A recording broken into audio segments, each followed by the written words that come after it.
할렐루야, 할렐루야. 이렇게 아름다운 교회에 부족한 종을 불러주셔서 참으로 감사를 드립니다. 존경하는 우리 한상희 목사님, 너무나 감사를 드리고, 또 우리 한상희 목사님은 제가 대학원 다닐 때 우리 교수님이셨는데 제자가 스승 앞에 설교하는 게 참 힘들고 부담스럽습니다. 지난 몇 주 동안 설교 준비를 하면서 얼마나 마음에 부담이 있었는지요. 그러나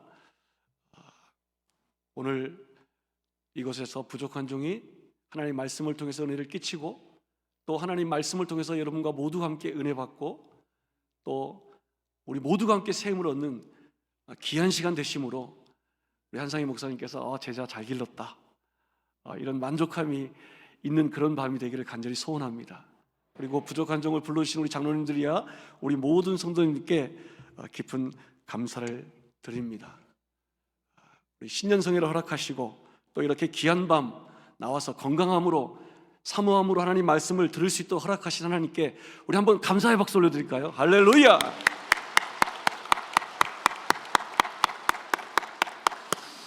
사람이 처음 만나면 그 첫 이미지가 대단히 중요합니다. 첫 이미지가 평생을 갈 수 있고요. 또 제가 오살리 기도원에서 사역하고 있다 보니까 우리 또 광주 순복음교회에 대한 얘기를 또 할지도 모릅니다. 이미지가 중요하잖아요. 자, 그 이미지를 결정지을 수 있는 첫 번째 단추가 있는데 목소리입니다. 우리 한번 오늘 설교 제목을 한번 따라해 보겠습니다. 하나님을 기대하라. 자, 이번에는 너무 잘하셨는데요, 그 하나님을 기대하라는 말 앞에 자기 이름을 넣는 거예요. 진용아, 하나님을 기대하라. 시작! 아니, 제 이름 부르지 마시고 여러분의 이름을 부르셔야죠. 다시 한번 더 2024년도에 앞으로 또 여러분의 남은 모든 삶 가운데 한번 믿음의 선포를 했으면 좋겠습니다. 진용아, 하나님을 기대하라. 시작! 광주 순복음교회야, 하나님을 기대하라. 시작! 할렐루야! 제 인생의 전환점이 된 메시지입니다. 제가 대학원 다닐 때 저희 한세대학교 대학원에 슬로건이 있었습니다. 대학원에 예배를 드리거나 어떤 모임을 하게 되면 이제 구호 제창을 우리 교회도 하시잖아요. 그러면 한세대학원의 구호 제창이 뭐냐면 오늘은 한국을 한세, 오늘은 한국을, 내일은 세계를, 이렇게 외치는데 저희 대학원 다닐 때 이제 우리 구호 제창이 뭐였냐면, 구호 준비 이러면 하나님을 기대하라. 오늘은 한국을, 내일은 세계를. 이 하나님을 기대하라, 이 말을 누가 만들었냐면 제가 만들었습니다. 제가 대학원 다닐 때 그 전부터 이제 CCM 가수 활동을 했어요. 찬양 사역을 하면서 하나님을 기대하라라는 노래를 만들었는데 제 인생의 아주 전환점이 됐던 하나님이 주신 메시지였습니다. 그래서 이것을 노래로 만들어서 함께 나눠야 되겠다. 혹시 이 노래 아시는 분 계세요? 저는 무명 가수였습니다. 하나님을 기대하라, 신실하신 주 하나님. 궁금하신 분들은 유튜브를 검색하시기 바랍니다. 오늘 그때의 그 감동과 그 감동이 저는 지금까지도 있거든요. 앞으로 영원히 이 감동이, 이 흥분됨이 있을 거거든요. 이 은혜를 함께 나누기를 간절히 소원합니다. 2024년이 시작되고 벌써 5일이 지나가고 있습니다. 여러분, 2024년 한 해가 시작되었는데 여러분 어떤 변화가 있습니까? 여러분에게 어떤 변화들이 지금 시작되고 있습니까? 저는요, 한 살 더 먹었더니 여성 호르몬이 더 많이 생겨나고 있는 것 같습니다. 저희 집이 남자 셋, 여자 셋이었거든요. 아버지, 어머니, 그 다음에 이남 이녀였는데, 예전에 제가 전도사 때 이제 다들 시집장가 가기 전이죠. 집에 들어가면 엄마, 여동생 둘이가 드라마 보고 맨날 울고 앉아 있는 거예요. 세상에서 제일 답답한 게 그거예요. 왜 드라마 보면서 울고 앉아 있는 거예요? 왜 거기에 마음을 주고 빼앗기고 같이 울고 앉아 있는 거예요? 근데 요즘 제가 드라마 보면서 울고 있더라고요. 슬픈 것도 아닌데 그냥 누가 드라마 안에서 울고 있으면 저도 눈물이 쭉 흐르는 거예요. 이게 내가 왜 이러지? 이번에 광주 순복음교회 말씀 이제 전해달라는 소식을 듣고 제가 찬양사역을 다니다 말씀을 전하러 다닐 때 한 번도 와이프를 데리고 다닌 적이 없습니다. 근데 이번에는 저도 모르게 와이프도 데리고 가겠습니다. 여성 호르몬이 많이 생겨가지고요.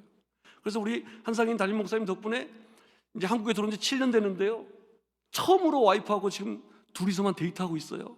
애들 저희 집 제가 일본 선교한다고 하나님께 기도했습니다. 하나님, 제가 일본에 왔습니다. 무엇을 해야 될까요? 하나님께 여쭈었더니 하나님께서 애를 많이 낳아라 그러시더라고요. 그래서 애 하나 안고 일본 갔는데 일본 가서 애를 둘을 덜 낳았잖아요. 저희 집 때문에 일본에 부흥이 엄청 됐습니다. 여러분, 그래서 그 아이들 때문에 우리 둘이 데이트도 못하고 맨날 아이들 돌본다고 그랬는데 우리 담임 목사님 덕분에 여기까지 둘이서 차를 끌고 오면서 재밌는 시간을 보냈어요. 내일도 재밌는 시간을 보내면서 갈 거예요. 옛날에는 귀찮았어요. 혼자 빨리빨리 다니고 싶었어요. 근데 여성 호르몬이 많아지니까. 그리고 또 놀라운 게 뭔지 아세요? 요즘은요, 이제 사역을 마치고 퇴근해서 집에 가면요, 일주일에 3번은 제가 주방에서 요리하고 있더라고요. 제가요 20년 결혼 생활하면서 설거지 한 번 별로 안 해본 사람입니다. 욕할지 모르겠지만 설거지도 안 해보고요, 주방에 들어가지도 않았어요. 그러면서 20년 동안 한 번도 부부싸움을 해본 적이 없어요. 그래서 제가 청년사역 할 때마다 주방에 한 번도 안 들어가고 설거지도 한 번도 안 하면서 부부싸움을 안 하는 비결을 가르쳐 주기도 했습니다. 그런데요, 요즘은 집에 가면 제가 요리를 하고 있는 거예요. 그런데 귀하신 여러분, 요리가 자꾸 하고 싶어집니다. 왜 그런지 아세요? 아이들이 제가 요리를 잘하는 게 아닌데 제가만 하면 너무너무 맛있게 먹어요. 하나도 남기잖아요. 제가 우리끼리 몰래 하는 얘기인데 와이프가 요리하면 많이 남기거든요. 많이 남기거든요. 근데 제가 하면요, 진짜 거짓말 안 하고 엄청나게 많은 양을 하는데도 그날 그 자리에서 다 먹습니다. 별로 안 믿으시는 눈치가 있으신데? 근데 그게 감동인 거예요. 너무너무 맛있게 먹어주니까. 그래서 저는 제 아내가 지금도 헷갈립니다. 천재 아니면 바보거든요. 분명히 제가 요리를 하면요, 어머 맛있어요, 너무 좋아요, 내일 또 해주세요, 계속 그런, 천재 같기도 하고 바보 같기도 하고.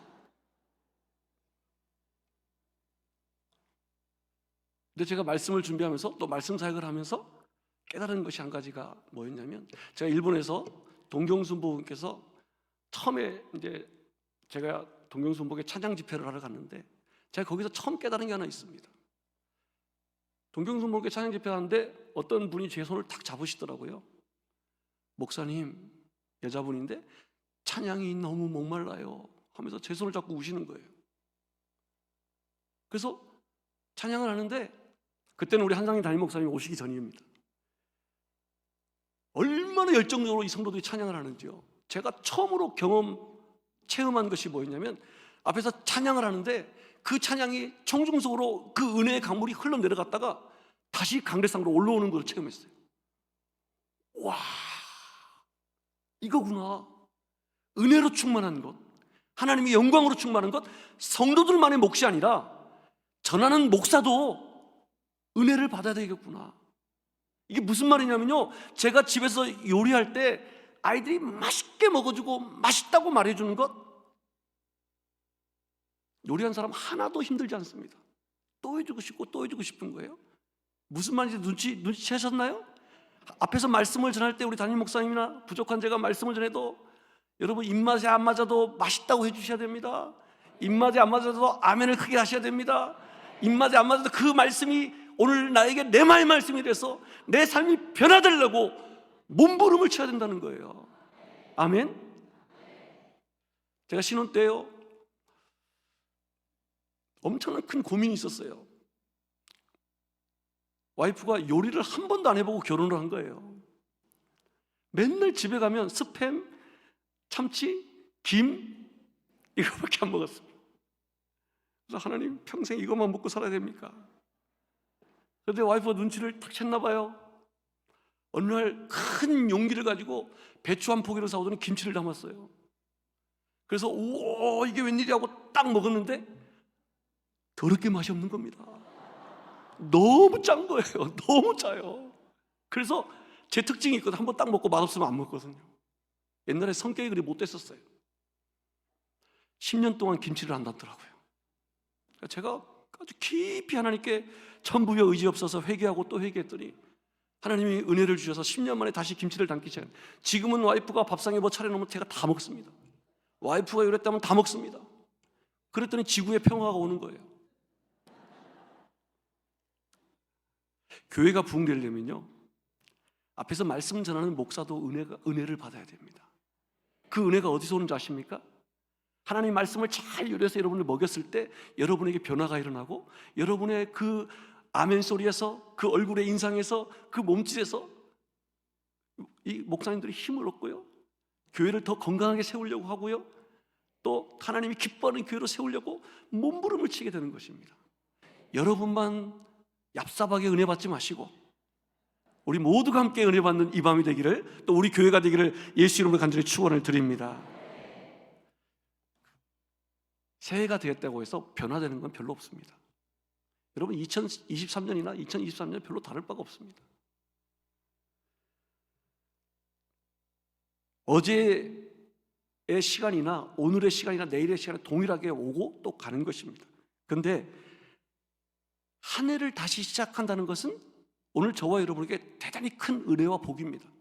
하나님이 우리 인간들에게 주신 최고의 선물 중에 하나입니다. 왜냐하면 하루라는 시간을 만드시고 일주일이라는 시간을 만드시고 한 달이라는 시간을 주시고 1년이라는 시간을 이렇게 만드시면서 매듭을 짓게 하시는 거예요. 그러니까 우리가 어떤 일을 시작했을 때 실패할 경우가 너무 많잖아요. 그러면 매듭이 없으면 우리는 영원한 실패자가 되는 거예요. 그러나 매듭이 생기니까 다시 시작할 수 있는 힘과 용기가 생기는 겁니다. 하나님이 하루라는 시간, 일주일이라는 시간, 1년이라는 시간을 주신 것은 다시 시작할 수 있는 은혜를 주신 것이고 다시 시작하라는 메시지를 우리에게 주고 계시는 것입니다. 만약에 이렇게 시간들이 구분되지 않았다면 이것은 우리에게 엄청난 형벌이고 불행일 것입니다.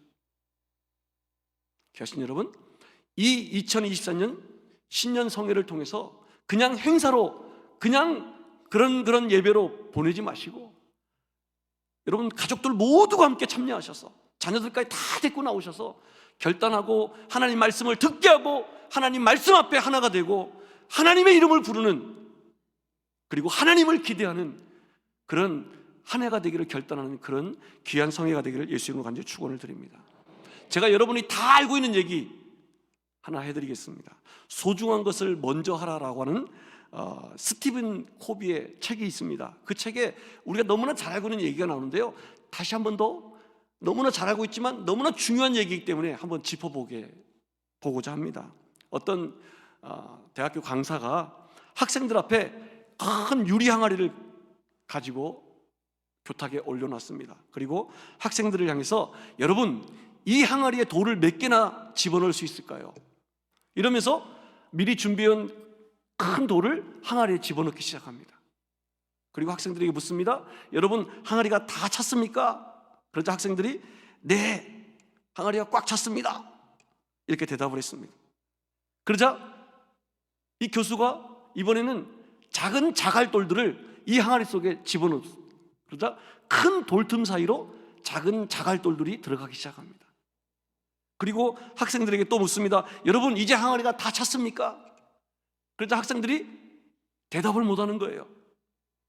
그래서 이번에는 고운 모래를 꺼내어서 이 항아리에 다시 붓기 시작합니다. 그랬더니 큰 돌틈 사이로, 작은 자갈틈 사이로 이 고운 모래들이 스며들기 시작해서 항아리가 가득 차게 됩니다. 그리고 다시 학생들에게 묻습니다. 여러분 이 항아리가 가득 찼습니까? 그랬더니 학생들이 아니요 라고 대답합니다.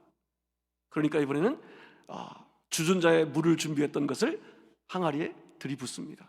그랬더니 큰 돌틈 사이로, 자갈틈 사이로, 모래틈 사이로 그 물들이 스며들기 시작합니다. 그리고 그 항아리가 가득 채워졌습니다. 귀하신 성도 여러분, 이 이야기의 핵심이 무엇일까요? 이 항아리 속에 모래나 자갈들을 먼저 채워버리면 큰 돌들은 들어갈 수가 없습니다. 무슨 얘기입니까? 우리의 인생의 항아리 가운데 가장 중요한 것을 먼저 넣어야 된다는 거예요. 여러분의 인생의 항아리 가운데 가장 중요한 것을 먼저 집어넣어야 된다는 거예요. 그래서 이 신년성회가 지저분해졌던, 분주해졌던, 복잡해진, 어지러워진 우리의 마음의 항아리, 인생의 항아리를 청소하는 시간이고 새롭게 정리하는 시간, 그래서 우리 인생 가운데 대단히 중요한 시간이라는 것입니다. 아멘? 그러므로 오늘 이 밤에 이 신년성회를 통해서 여러분의 인생의 항아리를 잘 정리하셔서 가장 중요하고 가장 소중한 것부터 채워넣으시는, 그래서 그 질서의 하나님이 기뻐하시는 그런 감동과 감격이 있는 그런 성회가 되기를 예수 이름으로 간절히 축원을 드립니다. 첫 번째로 여러분에게 도전합니다. 여러분에게 인생 가운데 가장 중요한 것이 무엇인가를 도전하고자 합니다. 그 전에 질문을 하나 드리겠습니다. 한번 대답을 해보세요. 마음으로 대답을 하세요. 마음으로. 여러분은 요즘 무슨 재미로 사십니까? 여러분은 지금 무슨 재미로 인생을 살고 있습니까? 제가 이 설교를 준비하기 위해서 많은 분들에게 물어봤어요. 우리 어머니에게도 물어보고요, 우리 아이들한테도 물어보고요, 또 우리 주변의 동료 목사님들에게도 물어봤더니 대부분 다 대답을 못하고 당황해 하셨습니다. 무슨 재미로 사냐고? 여러분 무슨 재미로 살고 계십니까? 여기에 분명한 답을 할 수 있는 분이 과연 몇 분이나 되실지 모르겠습니다. 제가 왜 이 질문을 드리냐면, 예전에 신문을 보다 보니까 당신은 무슨 재미로 사십니까? 라고 하는 질문으로 앙케이트 조사한 것이 한겨레 신문에 올라와 있었어요. 되게 관심 있게 봤더니 성인 남녀 48.4%가 나는 그저 재미없이 살고 있다라고 대답했습니다. 그러니까 2명 중에 1명이 재미없는 인생을 살고 있다는 거예요. 그 가운데 가장 재미없는 일이 뭐냐 그랬더니 통장에 돈이 없을 때 재미없다는 거예요. 그리고 그럼에도 불구하고 재미있게 살고 있다라고 하는 분들에게 답을 구해서 보니까, 결혼해서 아이를 키우는 사람들은 아이 키우는 재미로 산다는 거예요. 그런데 결혼했는데 아이가 없는 사람들은 일하는 재미로 산다는 거죠. 그런데 아직 결혼하지 않은 사람은 돈 버는 재미로 산다는 겁니다. 자, 그렇다면 대단히 중요한, 여러분 인생에서 중요한 질문이 될 것입니다. 예수 믿는 저와 여러분은 과연 무슨 재미로 사십니까? 라고 누가 묻는다면 여러분은 뭐라고 대답하겠습니까? 형식적인 대답 말고요, 여러분의 삶을 돌아보면서 이 대답이 진짜로 나올 수 있어야 되지 않겠습니까? 여러분 과연 뭐라고 대답하실 거예요? 저는 우리 예수 믿는 사람들은, 그래서 저는 인생의 항아리에 가장 중요한 돌이 이거라고 생각합니다. 예수 믿는 사람들은 하나님을 기대하는 재미로 살아야 된다. 우리 한번 따라 볼까요? 하나님을 기대하는 재미로 산다. 무슨 말입니까? 하나님을 믿는 재미로 살아야 된다. 저는 이 신년성에 여러분의 인생의 항아리에 가장 중요한 돌을 먼저 넣는 것을 저에게 묻는다면, 여러분 하나님을 기대하는 재미로 사십시오. 하나님을 믿는 그 기쁨과 즐거움과 감동으로 사십시오라고 말씀드리겠습니다. 귀하신 성도 여러분, 예수를 믿고 신앙생활하면서 하나님을 믿는 것 때문에 마음이 설레인 적이 있으십니까? 예, 처음 예수님 만났을 때, 처음 은혜 받고 예수님 만나서 막 첫사랑 때, 근데 아무리 귀하고 좋은 거 예쁜 것도요, 시간 조금 지나면 감동이 없어져요. 최근에 예수 믿는 것 때문에 감동이 있고 감격이 있고 흥분되고 설레이고 두근거리고 이게 언제적 이야기입니까? 여러분, 최근에 이런 경험 언제 해보셨나요? 예배 시간에 기다리십니까? 말씀이 사모되십니까? 빨리 가서 우리 한상인 담임 목사님 말씀을 듣고 싶습니다. 막 이렇게 사모함으로 달려나오신 분들 우리 교회는 많이 계신 줄로 믿습니다. 믿습니다.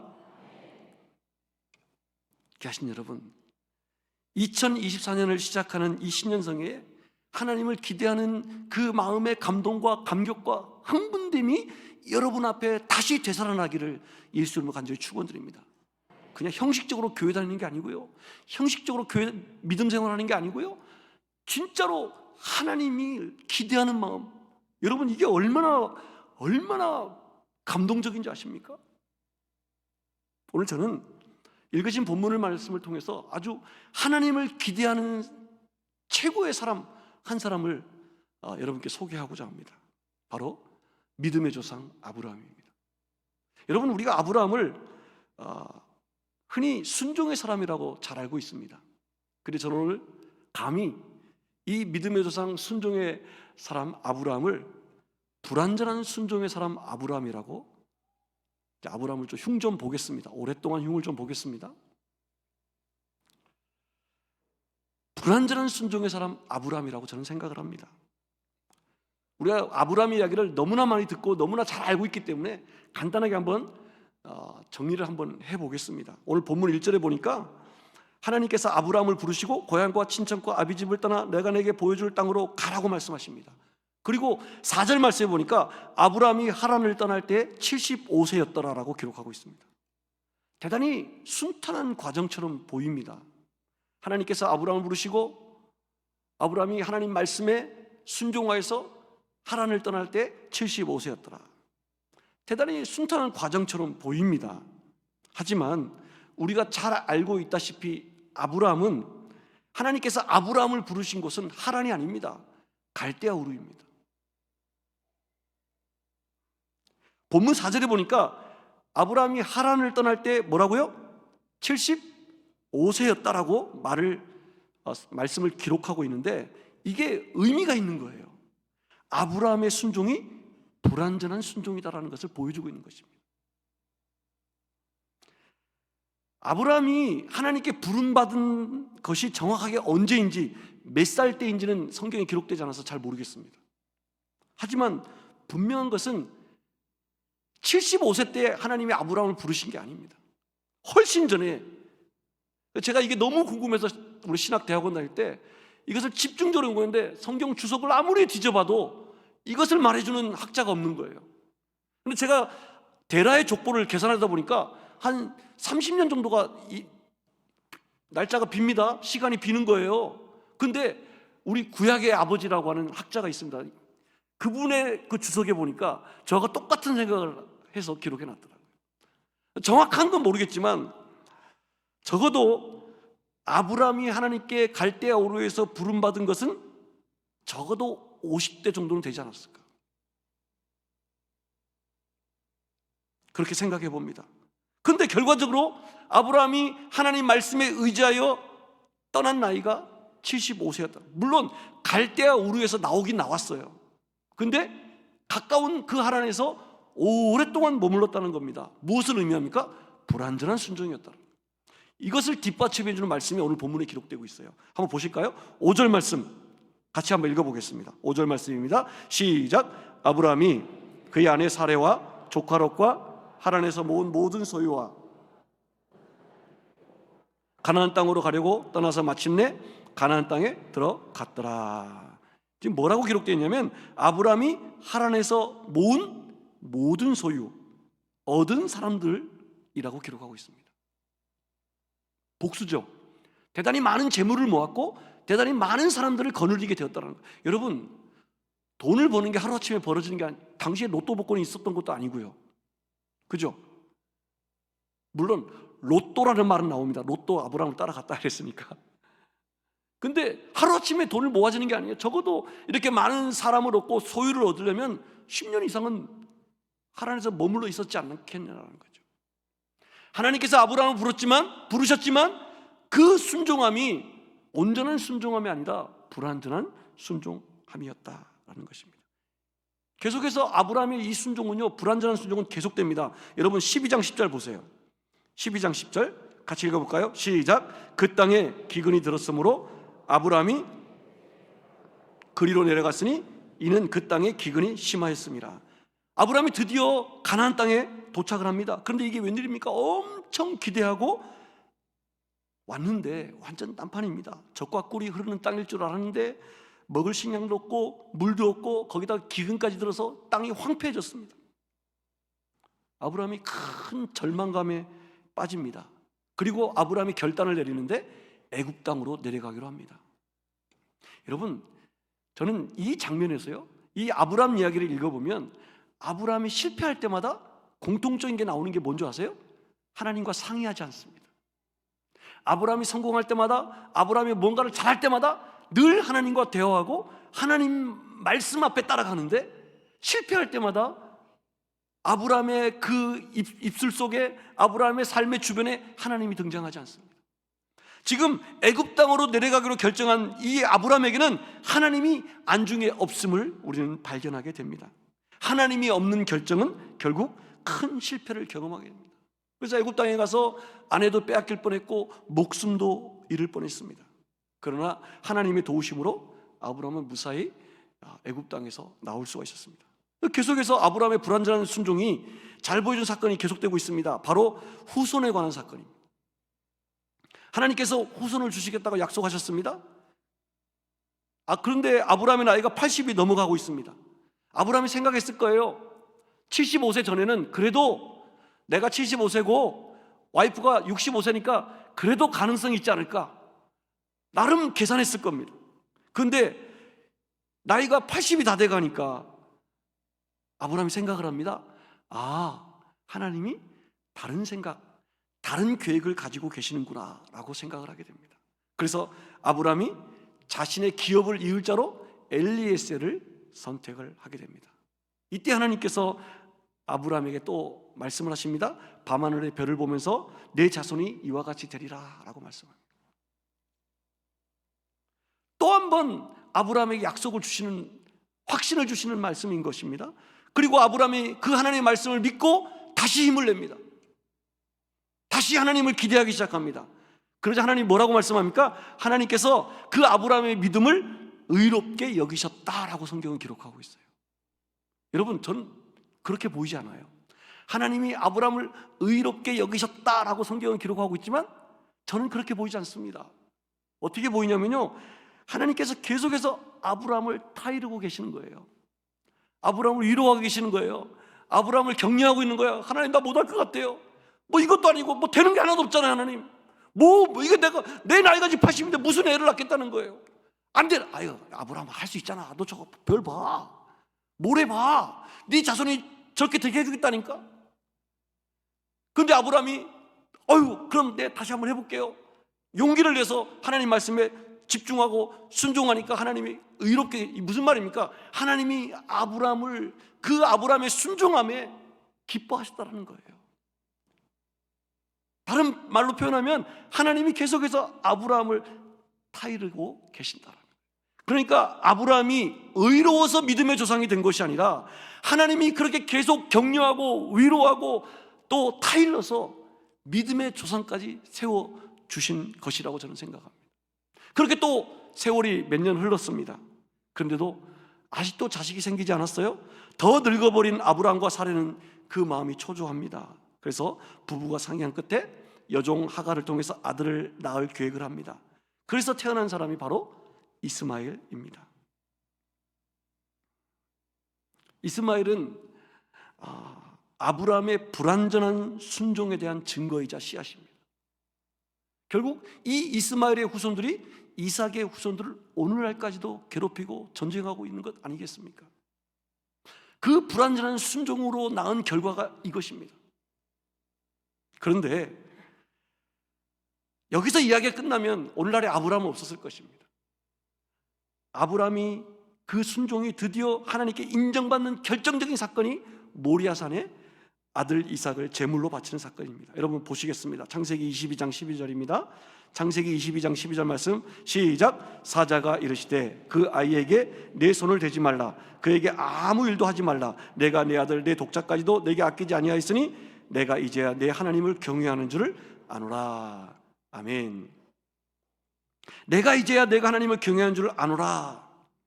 아브라함의 그 순종이 늘 불완전했고 불안했는데 드디어 하나님께서 인정하시겠다는 거예요.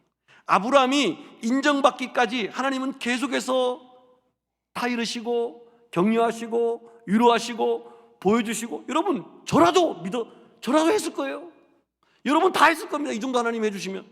늘 하나님이 나타나셔서 우리를 이끌어 주시고 보여주시고 약속하시면 누구든지 이 시대의 영적인 믿음의 조상 아브라함이 다 됐을 것입니다. 제가 드리고자 하는 말씀이 뭘까요? 드리고자 하는 핵심이 뭘까요? 믿음의 조상 아브라함을 불완전한 순종의 사람이라고 흉보는 겁니까 지금? 흉보는 걸까요? 네, 맞습니다. 흉보고 있는 겁니다. 여러분, 온 세계 성도들이 가장 존경하고 좋아하는 성경의 인물 중에 아브라함이 있습니다. 저도 아브라함 대단히 존경하고 좋아합니다. 근데 중요한 것, 제가 드리고자 하는 말씀이 뭐예요? 믿음의 조상 아브라함도 오늘 저와 여러분과 다를 바가 없다는 거예요. 어떻게 보면 우리보다 더 연약하고 우상을 만들어 팔던 우상쟁이잖아요. 더 연약하고 더 실패도 많았고, 그런 사람을 하나님이 들어서 믿음의 조상으로 세워주셨는데, 오늘 저와 여러분도 충분히 이 시대의 영적인 믿음의 조상 아브라함이 될 수 있음을 말씀드리고자 하는 것입니다. 자, 그렇다면 아브라함이 어떻게 해서 이렇게 불완전한 순종의 사람이었음에도 불구하고 어떻게 해서 믿음의 조상이 될 수 있었는가? 아브라함에게 정말로 칭찬할 만한 좋은 점이 있었다는 거예요. 이게 중요한 거예요. 하나님을 감동하게 했던 포인트가 있다는 거예요. 여러분, 우리는 완벽한 인간이 아닙니다. 신앙생활 열심히 하고 있지만 늘 죄 가운데 삽니다. 늘 실수 가운데, 늘 실패 가운데 하나님 마음을 아프게 할 때가 참 많습니다. 여러분 다 아닌 것처럼 모른 척하고 있지만 하나님은 다 알고 계신다니까요.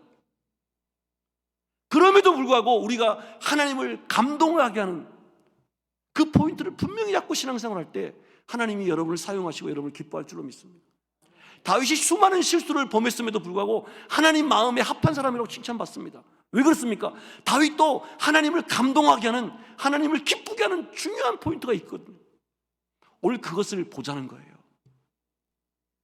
그 첫 번째 포인트가 뭐냐면 아브라함은 하나님을 기대하는 비전의 사람이었다. 따라합시다. 나는 비전의 사람입니다. 아멘입니까? 한 번 더 따라하겠습니다. 나는 하나님을 기대합니다. 시작. 나는 하나님을 기대합니다. 예, 실수할 수 있어요. 죄 가운데 거할 수 있어요. 넘어질 수 있습니다. 절망할 수 있습니다. 실패할 수 있습니다. 당연한 겁니다. 인간이기 때문에. 우리는 완벽하지 않습니다. 그러나 하나님을 기대하고 하나님의 손을 놓지 않고 하나님을 바라보는 사람, 하나님이 끝까지 책임져 주시는 것입니다. 비록 불완전한 순종이었지만 아브라함은 하나님의 비전을 보았습니다. 여러분, 비전이 무엇입니까? 바라보는 것이잖아요. 지금 당장 힘들고 당장 어려운 현실 가운데 절망하고 포기하고 넘어지는 것이 아니라 하나님의 약속을 받고 마음에 새기고 그 말씀을 따라가는 것입니다. 현실의 눈이 아니라 하나님의 비전을 바라보는 영적인 눈, 그 눈을 우리가 가져야 되는 것입니다. 그 눈이 언제 가져질 수 있을까요? 하나님 말씀을 받을 때. 여러분 보십시오. 자, 2절 3절, 오늘 본문의 2절 3절 같이 읽겠습니다. 같이 읽습니다. 시작. 내가 너로 큰 민족을 이루고 내게 복을 주어 내 이름을 창대케 하리니 너는 복이 될지라. 너를 축복하는 자에게는 내가 복을 내리고 너를 저주하는 자에게는 내가 저주하리니 땅의 모든 족속이 너로 말미암아 복을 얻을 것이라 하신지라. 아멘. 아브라함은 하나님이 약속하신 이 말씀을 듣고 대단히 감동한 것으로 보입니다. 그리고 하나님 말씀처럼 고향 친척 아버지의 집을 다 버리고 떠날 만큼 엄청난 감동과 흥분된 상태로 보입니다.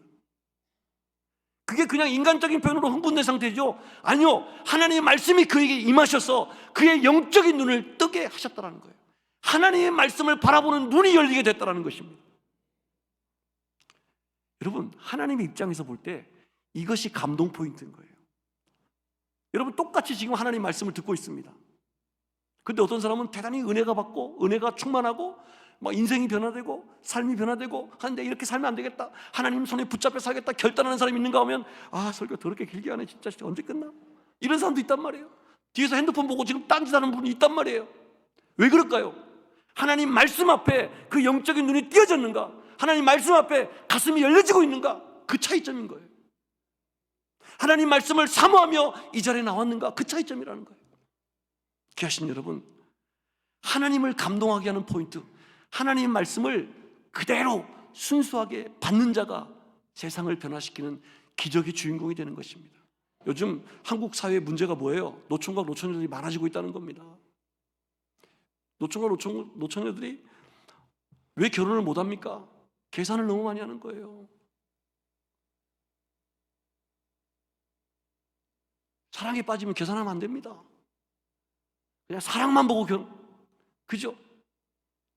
사랑만 보고 결혼하는 거예요. 근데 자꾸 계산하는 거예요. 얘는 학벌이 없고 얘는 키가 작고 얘는. 신앙생활도 마찬가지입니다.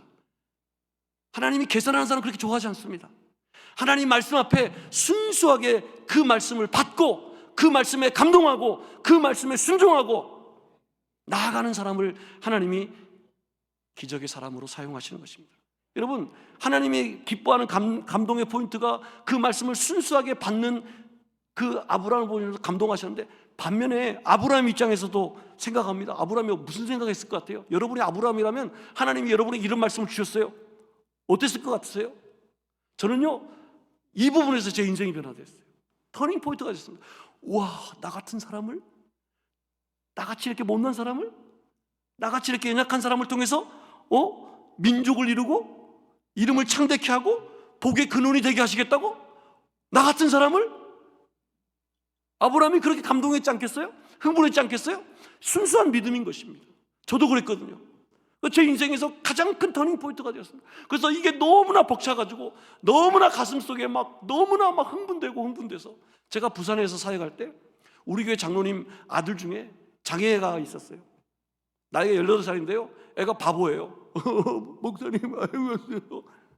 근데요 이 말씀이 제 안에 감동이 되고 흥분이 되니까요, 얘를 어느 순간 딱 봤는데 내가 기도하면 얘 고쳐질 것 같은 거예요. 아멘을 안 하시네? 제가 기도하면 고쳐질 것 같은 강력한 성령의 감동이 저한테 오는 거예요. 그래서요, 예배가 끝나고 얘를 불렀어요. 야, 너 따라봐. 이름을 부르면 또 인터넷에 다 나가니까 참겠습니다. 그래서 교회 뒷골목으로 데려가서 너 내 눈을 바라봐. 그리고 예수의 피로 악한 귀신, 어둠의 세력은 떠나갈지어다, 질병은 떨어져 나갈지어다 기도했습니다. 그랬더니 애가 하고 우는 거예요. 막 우는 거예요. 그렇게 10분, 20분을 기도했는데 애는 계속 울기만 하지 귀신은 안 나가는 거예요. 알고 보니까요, 그때는 제가 철이 없었던 겁니다. 얘가 귀신 들린 게 아니고요, 그냥 아픈 거였어요. 장애를 가진 거였어요. 그래, 걔가 그때부터는 저를 피해 다니는 겁니다.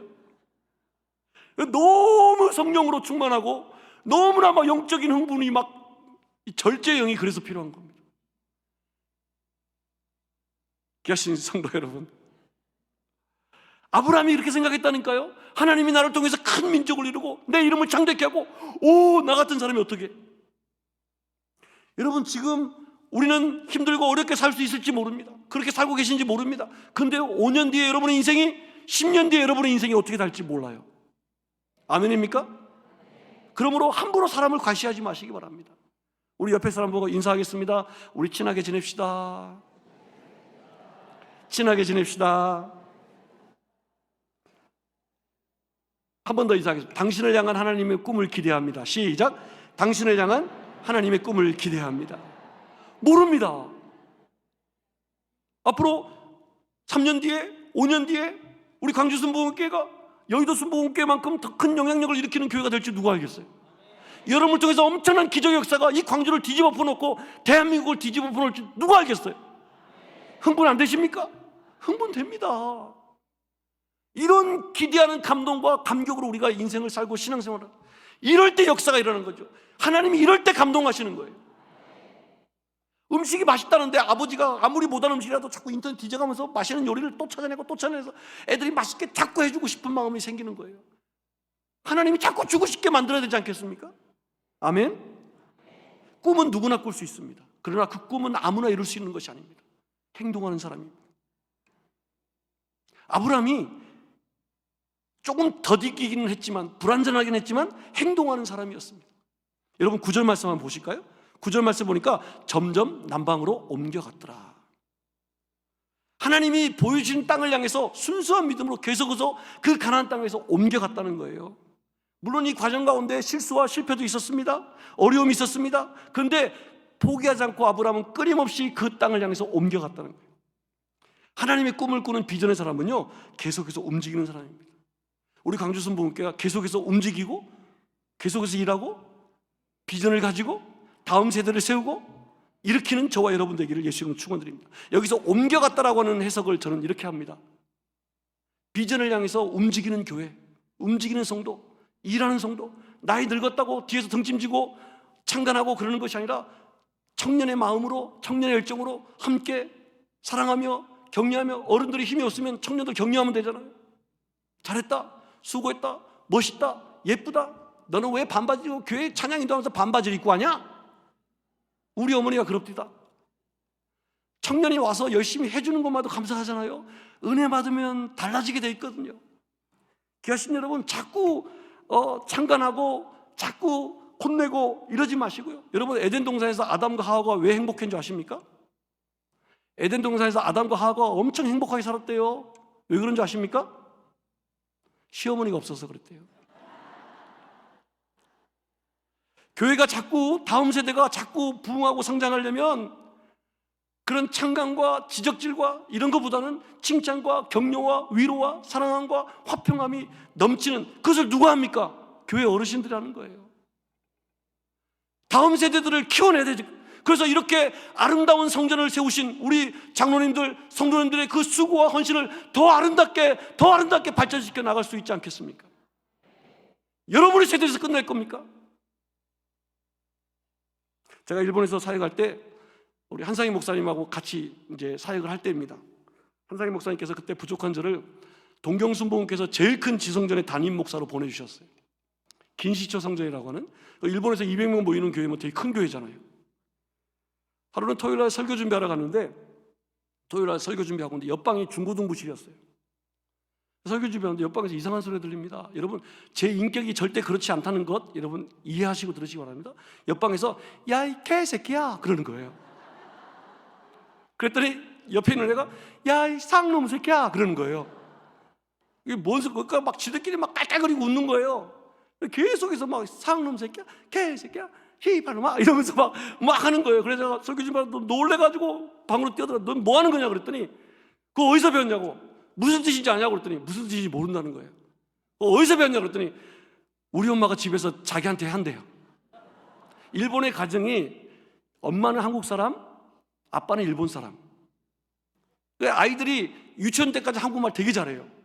유치원 들어가기 전까지는 말하기도 하고 듣기도 잘합니다. 근데 유치원 딱 들어가기 시작하면서 한국말 하는 걸 되게 부끄러워해서 한국말을 못하게 됩니다. 알아듣기는 하는데 무슨 말인지 모르는 거예요. 그러니까 엄마가 한국인 사람들이 일본인 남자하고 결혼해서 얼마나 답답하겠어요. 얼마나 힘들겠어요. 그러니까 막 그 서름과 그 막 성질나고 힘들고 어려운 스트레스를 자식들한테 푸는 거예요. 야, 이 개새끼, 야, 이 쌍. 그러니까 애들이 교회 와서 어떤 애가 개새끼야 그러니까 와, 우리 엄마도 그러는데 개새끼 그러면서 지들끼리 막 배틀을 하고 있는 거예요. 그래서 제가 야, 그런 거 하지 마라. 제가 그때 막 되게 그냥 막 웃으면서 눈물이 나더라고요. 여러분, 귀하신 성도 여러분, 자녀들에게 이런 것들을 물려주시겠어요? 자녀들에게 이런 아픔과 상처들을 물려주시겠습니까? 자녀들에게 꿈과 비전, 하나님의 말씀, 하나님의 약속을 물려주셔야죠. 여러분의 아픔과 여러분의 고생했던 것과 여러분의 상처들을 물려주시면 안 되지 않겠습니까? 민수기 14장에 우리가 너무 잘 알고 있는 말씀이 있습니다. 너희 말이 내 귀에 들림도 내가 너에게 행하리라. 여러분, 하나님은 우리에게 믿음의 말만 들으시는 것이 아닙니다. 여러분의 기도만 듣는 것이 아닙니다. 여러분의 그 미움과 또 부정적인 말과 비난의 말 다 듣고 계십니다. 우리 자녀들에게 세속적인 것들, 부정적인 것들을 유산으로 남기지 마시고 이렇게 아름다운 교회, 더 아름답게 발전하는 교회, 하나님의 꿈, 하나님의 그 사랑을 우리 믿음의 자녀들에게 남기시는 저와 여러분 되기를 예수님 축원드립니다. 또한 하나님이 이 아브라함의 감동한 포인트가 뭐냐면 말씀의 확신이라는 거예요. 여러분 4절 말씀 보세요. 4절 말씀 시작. 이에 아브라함이 야훼의 말씀을 따라갔고. 아브라함을 움직이게 했던 힘이 뭐예요? 하나님의 말씀이었습니다. 여러분, 하나님 보실 때 얼마나 또 감동하셨겠어요. 야, 순수하게 내가 이렇게 말하니까 이 말씀을 따라 대꾸도 안 하고 뭐 부정적인 말도 안 하고 뭐 그냥 순수하게 따라가니까 하나님이 얼마나 감동하셨고 예쁘게 보셨겠습니까?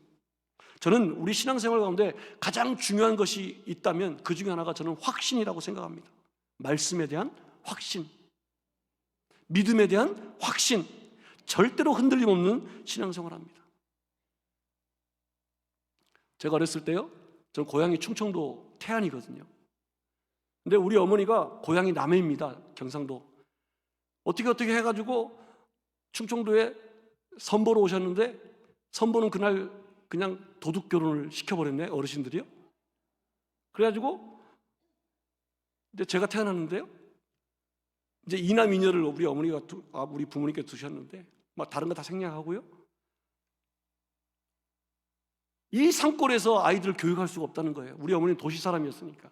그래서 애들을 데리고 부산으로 이사를 가버렸어요. 몰래 도망가셨어요. 저만 할머니 곁에 남겨두시고. 그래서 어렸을 때 저는 아빠하고 나하고 만든 꽃밭이 있어야지 꽃을 심든가 말든가 맨날 그 화단에 앉아서 울고, 그리고 작은 아버지 작은 어머니 앞에 늘 이렇게 막 서름당하고. 근데 초등학교 3학년 되니까 어머님이 드디어 이제 자리를 마련해서 저를 데리러 오셨어요. 부산으로. 부산 가서 사는데 아버지가 술만 먹고 들어오시면 저만 때리시는 거예요.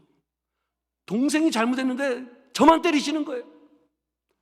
그랬더니 너무너무 힘들고 어려워서 어느 날 고민하는데 고모가 놀러 오셨어요, 저희 집에. 그랬더니 저한테 진용아, 너 알고 있니? 그러시는 거예요. 뭘요? 있잖아, 사실은 너 주워 왔다? 그러시는 거예요. 너 영도다리 밑에서 주워 왔어. 부산에 되게 유명한 다리가 영도다리거든. 여기 광주에도 유명한 다리가 있죠. 제가 보니까 동네마다 유명한 다리가 있더라고요. 너 영도다리 밑에서 주워 왔다. 초등학교 3학년 때 충격을 받았습니다. 왜냐하면 어쩐지 나만 그 시골에다 남겨놓고 술만 먹으면 나만 때리고 뭐만 있으면 나만 혼내고 나만 너무 서럽게 하시니까. 그래서 저희 집에서 10분 거리에 외할머니 집이 있었습니다. 외할머니 집에 울면서 막 뛰어갔더니 할머니가 계시는 거예요. 할머니, 진짜예요. 그거 말이 진짜예요. 그랬더니 너 왜 그래? 무슨 일 있어? 할머니, 저 진짜 주워온 자식이에요. 영도다리 밑에서 주워왔다는데 진짜예요. 그랬더니 너 그거 어떻게 알았니? 그러시는 거예요. 너 나중에 크면 얘기해 주려고 그랬는데 어떻게 알았냐 그러는 거예요. 얼마나 큰 충격이었는지. 그래서 제가 제일 좋아하는 막내 삼촌한테 또 뛰어가, 삼촌 진짜 내가 진짜 주워온 자식이냐고. 그랬더니 삼촌이 정색을 하시면서 야, 너 그거 벌써 알면 안 되는데? 그러시는 거예요. 충격이었습니다. 어쩐지 제 짧은 인생을 돌아봤더니 너무나 서름의 삶이었어요. 그래가지고 그날 집을 나와버렸잖아요. 어머니 찾으러 영도다리 밑에 갔잖아요. 갔는데 있기는 뭐가 있어요. 그래서 동네 놀이터에 앉아서 밤 12시까지 집에 못 들어가고 울고 있는데 어머니가 그때 요리사 직장생활 하셨는데 퇴근하시고서 아들이 없으니까 저를 막 뛰어다니면서 찾으러 나오셨어요. 놀이터에서 제가 울고 가 있으니까 너 왜 여기서 우냐? 엄마, 내 주워온 자식인 걸 왜 말 안 해주냐고. 어쩐지 아버지가 나만 때리고 나만 시골에다 버려두고 하니까 어머니가 야, 이놈의 새끼야, 내가 니를 낳으려고 이틀 동안 목숨을 걸고 병원에서 목숨을 걸고 너를 세상에 태어나게 했는데 그게 무슨 소리냐고. 그러시면 저를 꼭 막 안고 우시더라고요. 그 이후로부터요, 어떤 사람이 와서 그 장난을 쳐도 한 번도 속아본 적이 없습니다. 왜요? 제 안에 분명한 확신이 왔거든요. 하나님이 여러분을 향해서 너는 내 자식이다, 너는 나의 존귀한 자다, 내가 너를 위해서 내 독생자 예수를 보내고 그 핏값으로 너를 샀다. 아멘? 여러분, 아무리 군대 귀신이 와서 여러분을 도둑질해 간다 할지라도 절대 할 수 없습니다. 왜? 여러분은 하나님의 것이기 때문에, 여러분은 하나님의 존귀한 자녀이기 때문에, 여러분은 하나님의 왕의 권세를 가지고 있기 때문에 의심하지 마십시오. 두려워하지 마십시오. 귀하신 여러분, 말씀의 확신을 가지고 그 말씀이 내 안에 확신이 되게 내 자신을 쳐서 복종하시는 저와 여러분 되시길 바랍니다. 마지막으로 하나님이 아브라함에게 감동한 포인트가 하나 있습니다. 더 있습니다. 시간이 없어가지고 지금 대충 넘어갑니다. 여러분, 중요한 것만 잡으십시오. 아브라함에게 감동의 포인트가 뭐였냐면, 아브라함은 예배하는 사람이었다는 거예요. 아주 순수한 예배자였다는 거예요. 귀하신 성도 여러분, 2024년도는 예배가 여러분의 삶이 되고 삶이 예배가 되게 해야 됩니다. 우리 한번 따라합시다. 예배가 삶이 되고 삶이 예배가 되게 하자. 다시 한번 더, 예배가 삶이 되고 삶이 예배가 되게 하자. 여러분, 교회만 와서, 제가 일본에서 10년 선교 생활하고요, 한국에 들어와서 진짜 2년 동안 힘들었던 게 하나 있어요. 뭔지 아십니까?